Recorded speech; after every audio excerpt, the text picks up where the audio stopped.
ন্যায্য মজুরি সহ নানা দাবিতে শ্রমিকদের ঢাকা আরিচা মহাসড়ক অবরোধ। ন্যায্য মজুরি সহ নানা দাবিতে সাভারের উলাইল এলাকায় ঢাকা আরিচা মহাসড়ক অবরোধ করে বিক্ষোভ করেছেন তৈরি পোশাক কারখানার শ্রমিকেরা। আজ সোমবার সকাল 9:30টার দিকে সাভারের উলাইল এলাকার ডাইনামিক সোয়েটার ইন্ডাস্ট্রিজ লিমিটেডের শ্রমিকেরা ঢাকা আরিচা মহাসড়কের অবরোধ করে বিক্ষোভ শুরু করেন। বেলা 11টার দিকে তারা মহাসড়ক থেকে সরে শুধু ঢাকাগামী সার্ভিস লেনে বসে বিক্ষোভ করেন।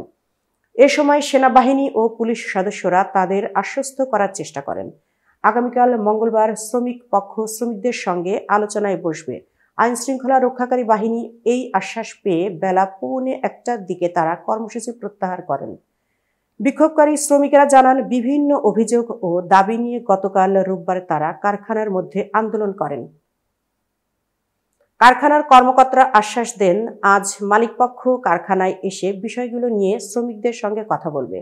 আজ সকালে তারা এসে দেখেন কারখানা বন্ধ রয়েছে। এর প্রতিবাদ জানিয়ে তারা মহাসড়ক অবরোধ করেন। পবিত্র রমজান মাস উপলক্ষে শ্রমিকদের দাবি তারা সকাল 7টা থেকে বিকেল 5টা পর্যন্ত কাজ করবেন।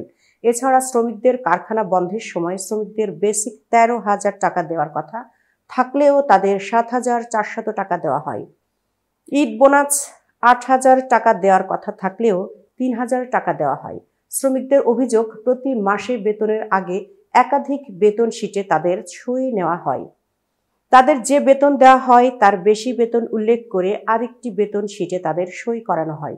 এছাড়া কারখানার ব্যবস্থাপকদের নিয়ে কোনো শ্রমিক যদি প্রতিবাদ জানান তাহলে তাদের কারখানা থেকে বের করে দেওয়া হয়। এ বিষয়ে সাভার থানার ভারপ্রাপ্ত কর্মকর্তা ওসি জুয়েল মিয়া বলেন, ডাইনামিক সোয়েটার ফ্যাক্টরির শ্রমিকরা বিভিন্ন দাবি দাওয়া নিয়ে রাস্তা অবরোধ করেছিলেন।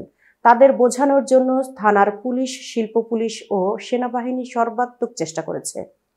মালিকপক্ষের সঙ্গে কথা হয়েছে। আগামীকাল শ্রমিকদের সঙ্গে মালিকপক্ষ বসবে, এমন আশ্বাসে শ্রমিকেরা রাস্তা ছেড়ে দিয়েছেন। এতক্ষণ বার্তা বৈঠকের সাথে থাকার জন্য ধন্যবাদ। নতুন নতুন তথ্য ও সংবাদ পেতে বার্তা বৈঠকের ইউটিউব চ্যানেল ও ফেসবুক পেজের সাথেই থাকুন।